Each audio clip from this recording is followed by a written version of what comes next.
Meu filho, escuta uma coisa. A casa tá caindo. E isso tá interessante de assistir. Depois que a Folha de São Paulo diz que os ministros do STF estão insatisfeitos, irritados com as decisões do ministro Alexandre de Moraes.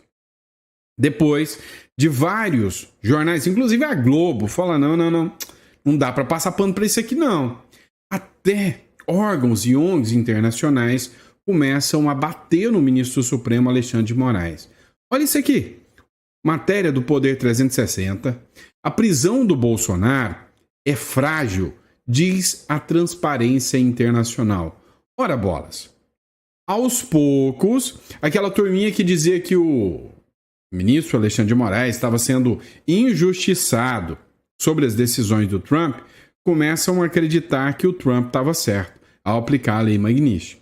A Transparência Internacional, Brasil, que é parte de uma organização global de combate à corrupção, afirmou em comunicado, divulgado na terça-feira, que a prisão domiciliar do ex-presidente Bolsonaro, decretada pelo Alexandre de Moraes, ministro do STF, baseia-se em fundamentos jurídicos frágeis. Escancarou uma coisa chamada ativismo judicial, perseguição política. Para organizações, o STF se empoderou para resistir aos ataques reais durante o governo Bolsonaro. Porém, esse empoderamento, que foi necessário em um contexto emergencial, não pode se converter em prática permanente de atuação de ofício e extrapolação dos limites constitucionais.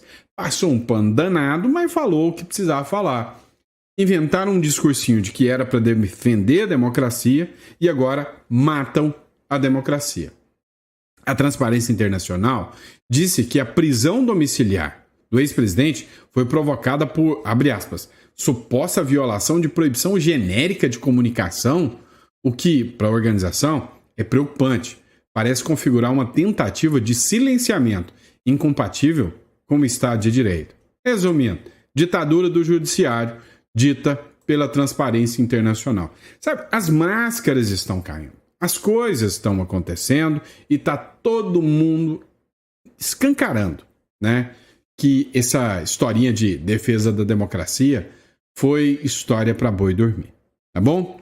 Pessoal, hoje é dia 6, hoje é quarta, quinta, já estou até perdido, acho que hoje é quarta-feira, esse é o nosso último editorial do dia, bora entender tudo que está acontecendo. Se você não é inscrito, inscreva-se, porque tem muita, mas muita informação importante nesse editorial. Bora continuar com as notícias.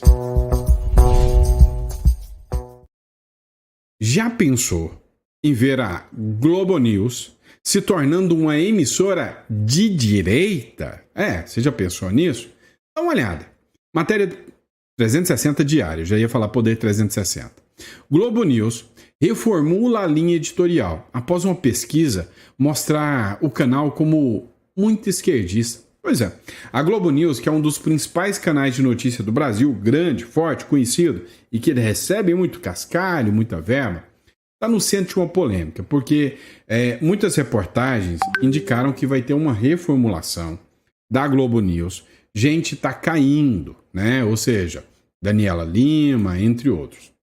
O Ferrigno publicou o seguinte: a Globo News mudará a linha editorial e dará uma guinada à direita de jornal. A decisão, segundo o Dia, está ligada a uma pesquisa interna encomendada pelos acionistas que identificou a Rede Globo como um canal de extrema esquerda. Olha só isso, o jogo virou. Estão chamando agora de extrema esquerda a Globo News. Resumindo, ninguém quer dar entrevista para a Globo, ninguém quer dar papo para a Globo está afundando, e aí, por causa disso, eles viram que a direita está crescendo e querem dar uma guinada, né? Rumo à direita. Eu tenho duas teorias. A primeira é que logo, nem cachorro vai ficar assistindo Globo News mais. Só militante. Só vai passar dentro da USP. Fora da USP não passa em lugar nenhum mais. Né? Agora, eu tenho uma outra teoria. Será que é porque a turma da Globo News tem muito investimento lá nos Estados Unidos e que, até onde eu sei, a família Marinho mora por lá?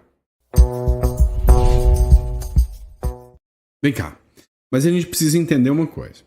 Às vezes você fica assistindo e fala, olha, Tô vendo essa história toda, essa novela toda, vai dar em nada. Veja o Maduro. Maduro já foi sancionado há 5 anos aí pelo Trump, deu em nada. 6 anos. Olha essa matéria do Metrópolis. 6 anos atrás, né, após cerco total, o governo Maduro desdenha da sanção dos Estados Unidos. Há 6 anos atrás, o Donald Trump falou alto, gritou grosso, falou: eu vou pegar o Maduro. Beleza. Impôs sanções econômicas ao Maduro, e ainda está no poder até hoje. Inclusive, no ano passado, ainda tinha gestão Biden, né?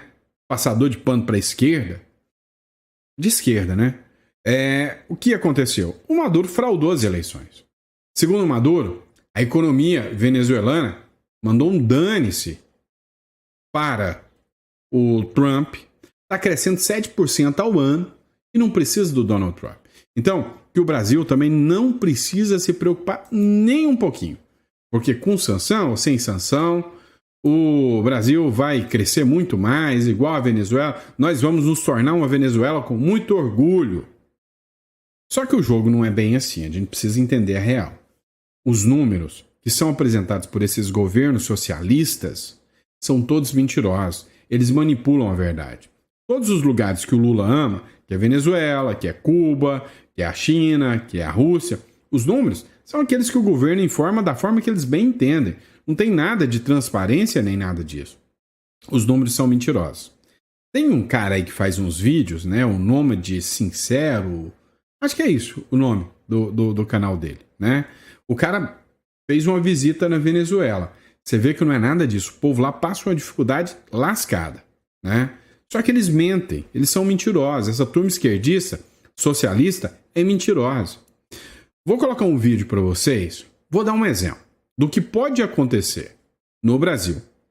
Se por um acaso resolverem defender esse modelo socialista e defender até o ministro Alexandre de Moraes e peitar o Trump ainda mais. Esse vídeo, né, da CCB, ARG, né, me chamou a atenção e aí eu queria que você assistisse aqui. Agora, vou simular exatamente o que aconteceria se o Brasil desafiasse as sanções Magnitsky. É um exercício de análise de risco que todo brasileiro precisa entender. Primeira semana, os americanos enviariam um ultimato formal. O Brasil tem 7 dias para instruir seus bancos a cumprirem as sanções contra Alexandre de Moraes ou enfrentará sanções secundárias. O governo brasileiro responde: não reconhecemos autoridade americana sobre nosso sistema judiciário. Os bancos brasileiros não cumprirão essas sanções. O Wall Street Journal, Financial Times, Bloomberg começam cobertura 24 horas desse evento. Investidores internacionais entrariam em pânico imediato. O risco do país dispara. Na semana seguinte, as primeiras retaliações começam. Primeira onda de sanções secundárias. 3 bancos americanos cortam o sistema de correspondent banking com o Banco do Brasil, Bradesco e Itaú, os maiores do país. Resultado imediato disso, o dólar salta de 5,50 para 7 dólares em uma semana apenas. A bolsa despenca praticamente uns 30% e a fuga de capital supera os 20 bilhões de dólares. Empresas começam a cancelar importações aos montes, não conseguem mais obter cartas de crédito, por exemplo. Os portos param de receber navios que dependem de financiamento internacional. Na terceira semana, as empresas de tecnologia entram no jogo. Microsoft avisa que vai cancelar licenças de bancos brasileiros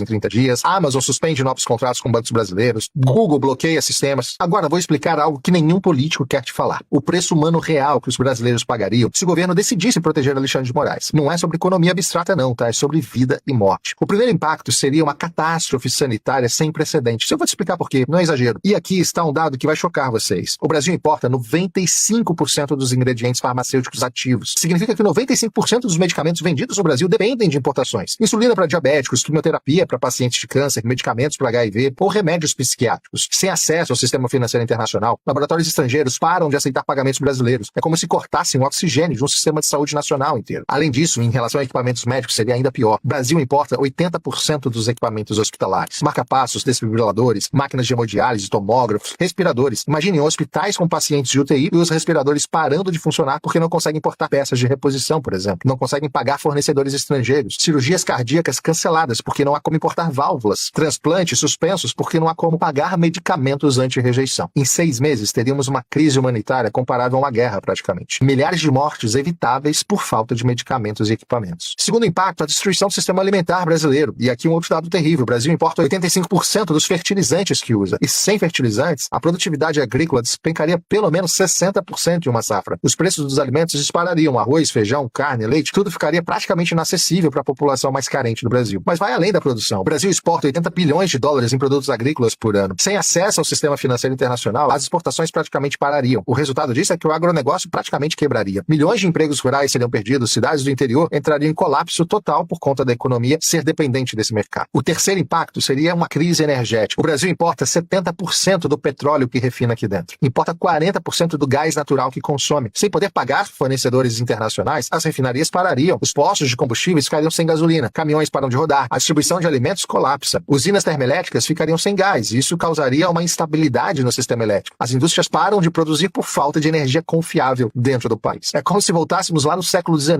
Economia baseada em carvão e lenha. Desenvolvimento de décadas perdido em meses. O quarto impacto é que o Brasil vira um país isolado tecnologicamente. Sem Google, sem Microsoft, sem Amazon, sem Apple. As universidades perdem acesso a jornais científicos. Os pesquisadores ficam isolados da comunidade internacional. A medicina perde acesso a bases de dados médicas globais. Empresas perdem acesso a softwares internacionais e bancos ficam sem sistema de segurança atualizados. Fintechs param de funcionar e estudantes não conseguem usar plataformas educacionais internacionais. O Brasil vira um país academicamente isolado, como a Coreia do Norte é, por exemplo. E, obviamente, um outro impacto é o êxodo massivo da classe média alta. Qualquer brasileiro que tenha condições financeiras tentará sair do país. Médicos, engenheiros, cientistas, empresários, todos tentando emigrar antes que seja tarde demais. É como se o cérebro do país fosse sugado para fora. Universidades ficam sem professores qualificados, hospitais sem médicos especialistas, empresas sem executivos competentes para liderá-las. Em 2 anos, o Brasil perderia 30% de sua população mais qualificada. É um genocídio intelectual.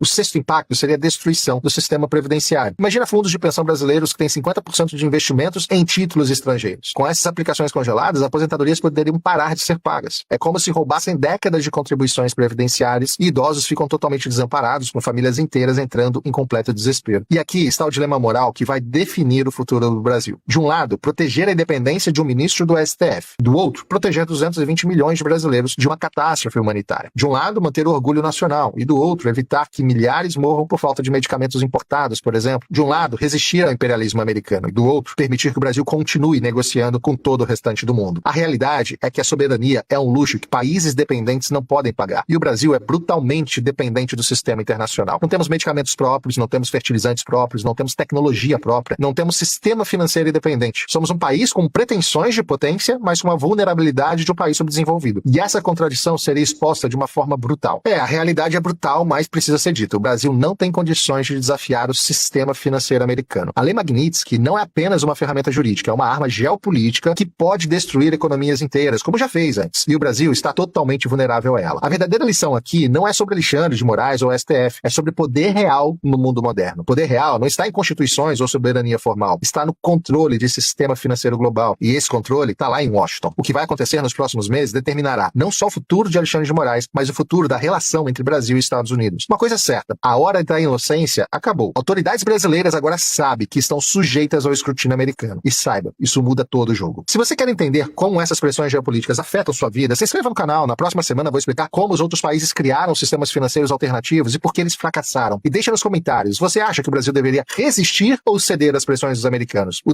Vamos lá, pessoal. Só publicação para quem quiser acompanhar esse canal, o CCB Argentina, tá?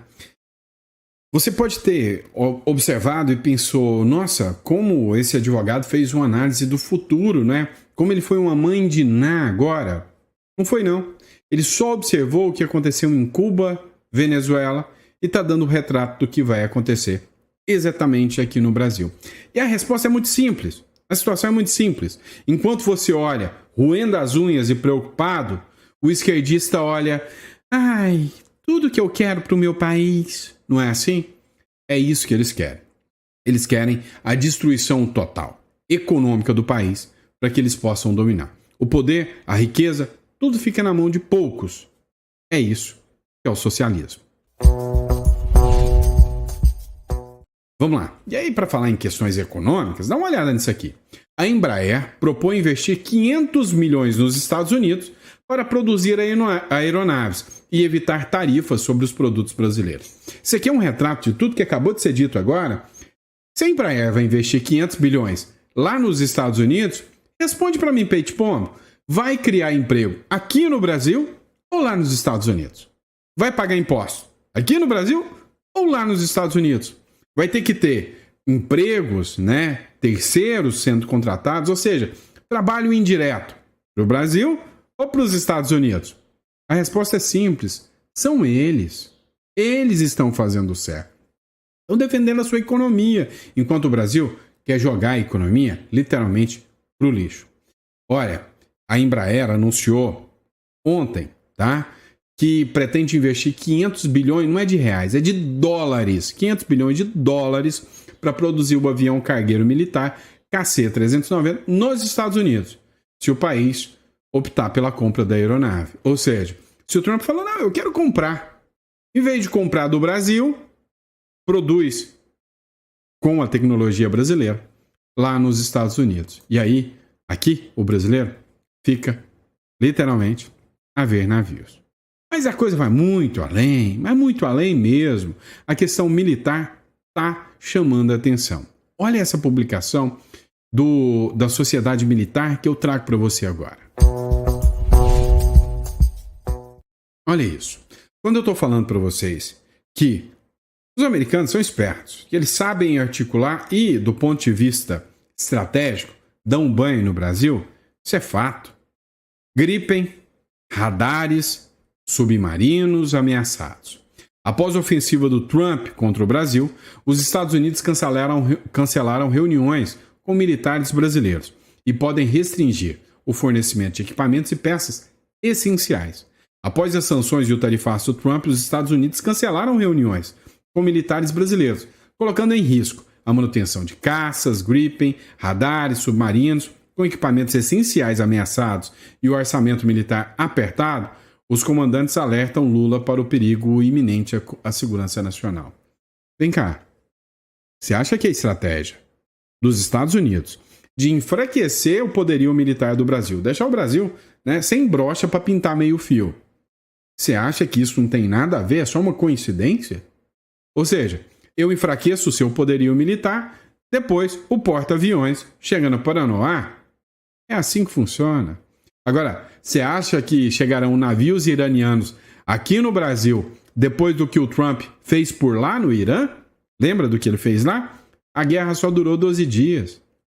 O Leandro Ruschel fez uma publicação e falou, olha, é só o começo. E você, nesse momento, precisa escolher um lado. O que aconteceu foi o seguinte. O Brasil não se tornou inimigo ideológico dos Estados Unidos. Se tornou inimigo ideológico, econômico e militar. Você acha que não? Então leia a matéria de novo, você vai entender que eles estão minando e enfraquecendo a questão militar do Brasil. Com um quê ainda pior, mais grave ainda. Sabe o porquê? Porque agora estão vindo sanções e o Brasil vai ser classificado como um aliado de um inimigo americano, que são os russos. E aí o pior, a OTAN está envolvida, e aí o pior, Estados Unidos e Rússia estão entrando agora em discussões nucleares. Ou seja, até eles podem entrar em guerra e o Brasil vai estar do lado de quem? Dos americanos. É por isso que eu aviso. Quando eu falo para vocês, olha, a identidade uruguaia, a residência uruguaia, é a mais rápida e a mais barata. E se o Brasil entrar no meio de uma bagunça, a primeira coisa que eu faria era pegar minha família e atravessar a via fronteira e sair fora disso aqui. Mas vamos lá. O Eduardo Bolsonaro fez uma publicação onde ele falou que o Donald Trump está buscando acabar com o braço financeiro do ministro Supremo Alexandre de Moraes. Dá uma olhada nessa matéria do Paulo Figueiredo Show, que diz o seguinte. Internacional. O Trump avança para sancionar esposa do Alexandre de Moraes após a prisão do Bolsonaro. A Casa Branca já está discutindo a aplicação da lei Magnitsky agora contra a advogada Viviane Barcia de Moraes. Mas o que isso implica? Olha, veja o que o Eduardo falou ainda naquela reportagem do Metrópolis que ganhou tanta repercussão. Escuta só. Ele já tem material para sancionar diversas autoridades brasileiras. né? É claro, a Viviane seria uma válvula de escape para uma saída honrosa do Alexandre de Moraes, mas como ele opta por dobrar a aposta, há sim um risco muito alto de que ela também venha a tomar essas sanções OFAC, porque ela é entendida como o braço financeiro do Alexandre de Moraes. O próprio relógio que ele utiliza, de um padrão de altíssimo luxo, demonstra que não sobrevive apenas com o seu salário. E essa renda vem da sua esposa Viviane. Não à toa, acho que foi até exclusividade do Metrópolis, o anúncio de que os escritórios de advocacia de não só a esposa de Alexandre de Moraes, mas como de outros familiares da Suprema Corte, já foram mapeados pela inteligência americana. Isso é uma verdade, Capelli, é uma informação fidedigna. Agora a gente tem que esperar para ver qual será a resposta. Muita coisa sobre a mesa, né? Provavelmente uma nova onda de confisco de vistos americanos, né? A possibilidade de sancionar a própria esposa do Alexandre de Moraes. E se isso daí for passar, então, pela mão ainda do presidente Donald Trump, e aí a resposta é ainda mais imprevisível do que ele possa fazer. Ele já tem... Pois é. O Eduardo Bolsonaro já falou que é fidedigna a informação de que a inteligência americana já atua fiscalizando e investigando a esposa do Alexandre de Moraes, a atuação do escritório, os bens do escritório. Agora eu te pergunto, se você fosse uma figura que precisa procurar um advogado, talvez no âmbito criminal, talvez até de alguma organização qualquer, e você sabe que o governo americano está te fiscalizando, você procuraria esse escritório? A informação foi anunciada não à toa. Segundo, se as sanções chegarem, vai pegar não só a esposa do Moraes, todos do escritório. Os americanos, quando entram numa guerra, não entram para brincar, não. E o Brasil não tem condição de enfrentar essa guerra. Todo mundo sabe disso. Tanto sabem que parece, só parece, que tem gente que já está sentindo o impacto de tudo isso. O ministro Luiz Roberto Barroso já está pensando em sair fora, pular fora do STF, né? O atual presidente do Supremo disse que está desanimado com a conjuntura de tudo e que pretende sair. Eu já tinha até comentado sobre isso com vocês. Mas o presidente do Supremo Tribunal Federal, Barroso, tem 67 anos. Pode ficar até os 75 se quiser. Demonstrou uma certa frustração pelo estado de divisão que acabou instalando na corte. A corte está dividida em público. Ele tem tentado desarmar o protagonismo que o Supremo adquiriu por causa da atuação do ministro Alexandre de Moraes no comando de vários inquéritos, inclusive que investiga a tentativa de golpe de Estado. Ora. Está soltando a mão do Moraes. Nos bastidores, o Barroso aparenta se sentir impotente para reverter o quadro atual. Quem conversa com o presidente do Supremo fica com a impressão de que ele pode sair do tribunal depois de deixar o cargo no final, quando passa o comando para o Edson Fachin, provavelmente em setembro agora, né? De todos os 11 ministros do STF, Barroso é o que mais tem ligações com os Estados Unidos. A família tem imóvel declarado em Miami. Baratinho, 22 milhões de real, baratinho, tá? Ele passa temporadas de estudo em Harvard. Agora, tudo pode ter ficado fora do seu alcance, caso se confirme realmente que seu visto de entrada foi cancelado e outra, se chegar a Magnitsky nele. Quando deixa a presidência, um ministro do STF precisa voltar para a planície e ingressar em uma das turmas do tribunal. Barroso teria que trabalhar na segunda turma, grupo no qual alguns dos integrantes não têm intimidade nem afinidade. Resumindo, não gosta dele. Lá fazem parte, né, o Gilmar Mendes, o Toffoli, o Nunes Marques e o André Mendonça. Ele não vai ficar com a turminha do Moraes. Então, na visão dele, é uma briga que não vale a pena. Até porque você pode até não ter entendido, mas a Vaza Toga 2 vai pegar muita gente, tá? Foi uma bomba que a imprensa está ignorando, mas os americanos, não. Vamos falar sobre essa Vaza Toga 2 para te explicar um pouquinho mais? É o seguinte, é um vereador lá de Curitiba, Gui Kilter. Ele fez uma publicação onde ele falou especificamente sobre Vaza Toga número 2. Você compensa. Pede um minutinho aqui para assistir esse vídeo para você entender o que está acontecendo. A casa caiu para Alexandre de Moraes. Hoje, o jornalista americano Michael Schellenberg publicou a continuação das reportagens da Vaza Toga e chamou esse episódio de Arquivos do 8 de Janeiro. Uma matéria com vários arquivos das condenações do 8 de janeiro que eram secretos até hoje. E o conteúdo é absurdo. Um caminhoneiro ficou 11 meses preso e o único motivo para a decisão foram seus posts criticando Lula. Outro homem foi preso por uma única postagem que dizia: fazer cumprir a Constituição não é golpe. Uma mulher chamada Vildete foi confundida com outra pessoa do 8 de janeiro, mas mesmo assim ela permaneceu na prisão e só foi libertada 21 dias depois devido a uma hemorragia intestinal grave. Ainda mais absurdo foi o caso do Ademir, um vendedor ambulante de 54 anos do sul do Brasil que não estava presente no 8 de janeiro e foi preso por tweets de 2018 criticando o PT. Ele usa a tornozeleira eletrônica até hoje. Em um grupo de WhatsApp dos assessores de Moraes, uma das suas assessoras diz que Moraes ordenou que não fosse solta uma pessoa em específico sem antes revisar suas redes sociais, mesmo com o pedido da PGR pela soltura. No mesmo grupo, ao se despedir, o juiz auxiliar de Moraes escreve que nas audiências de custódia possamos dar a cada um o que lhe é direito, a prisão. Sim, um juiz declarando a sentença em grupo de WhatsApp antes mesmo da condenação. Além disso, a reportagem também revela que o STF usou ilegalmente o banco de dados biométrico do TSE, o Guest Bio, para identificar manifestantes e então prendê-los. A equipe de desinformação usou a plataforma para identificar manifestantes com base em imagens após uma ordem formal de Moraes. Depois de usar essa plataforma para associar um nome a um rosto, a equipe então vasculhava as redes sociais em busca de postagens que pudessem ser interpretadas como antidemocrática. E Moraes decretava então a prisão preventiva, que muitas vezes durava meses. Esse caso é a imprensa internacional denunciando formalmente os abusos de Moraes e as consequências podem ser graves, desde mais sanções ao Brasil até o seu pedido de prisão na Interpol. De qualquer forma, mais pessoas precisam saber disso. Então compartilhe ao máximo esse vídeo para expor os abusos de Moraes antes que seja tarde demais.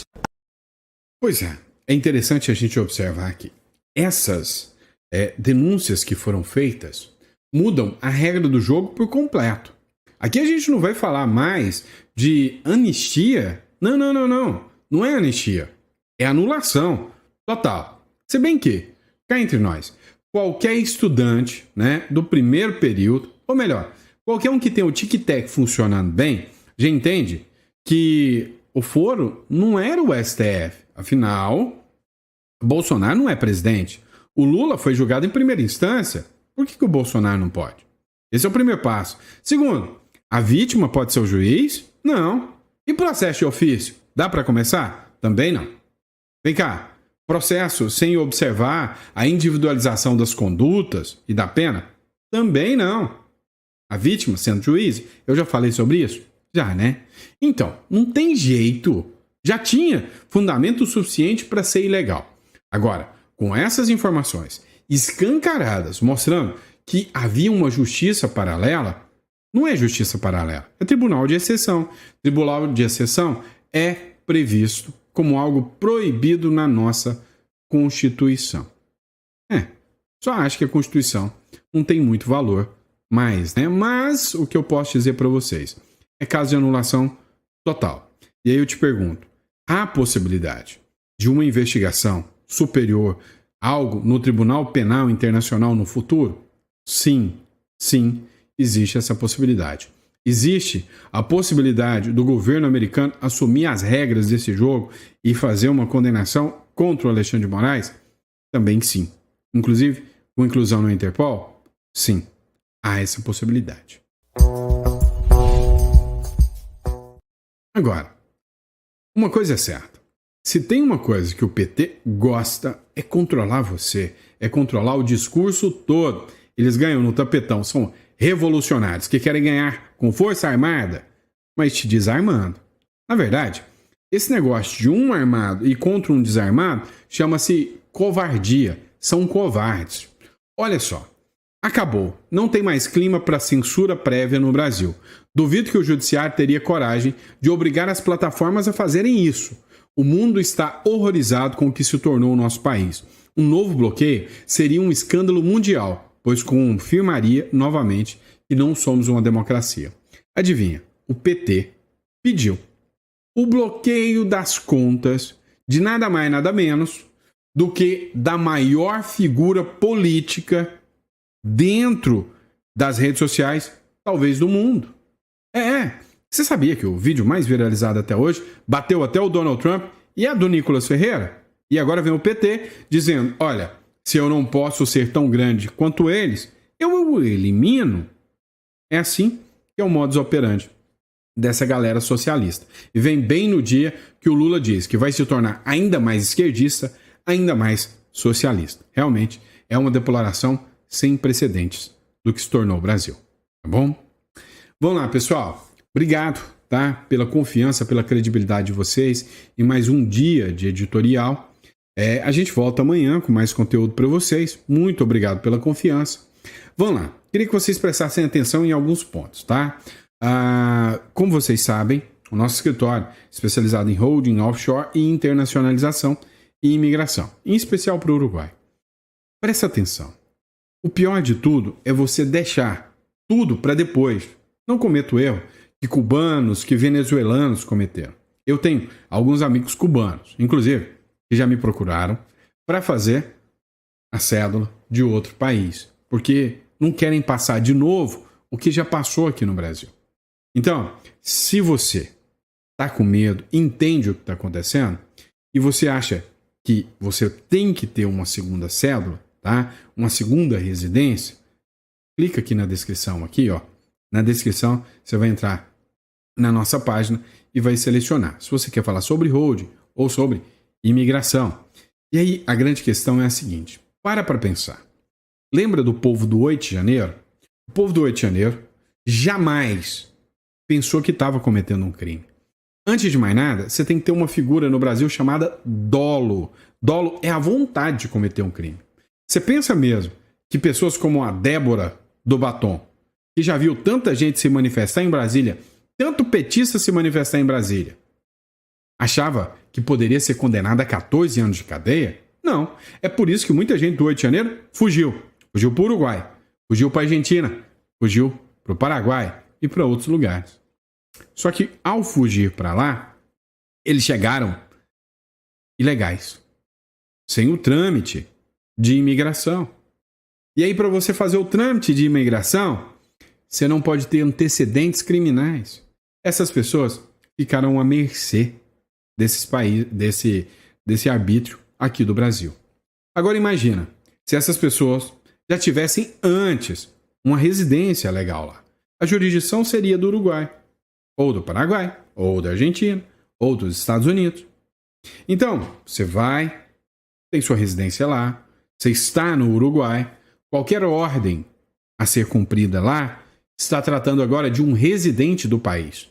Tem que passar por um juiz do país e teria que reconhecer as arbitrariedades e os abusos que o Brasil está aplicando. Então, assim, pense, encara isso como um plano B, um seguro de liberdade. Então, na descrição aqui, você consegue entrar em contato com o nosso escritório, tá bom? Grande abraço, fica com Deus e até o próximo editorial. Só lembrando uma coisa, vocês acabaram de ver o vídeo que eu coloquei para vocês, não viram? Onde eles prendiam por causa da sua publicação nas redes sociais. É isso, meu amigo. Já fez publicações? Para pensar. Não estamos em um lugar onde você tem liberdade para publicar o que você quer. É simples assim.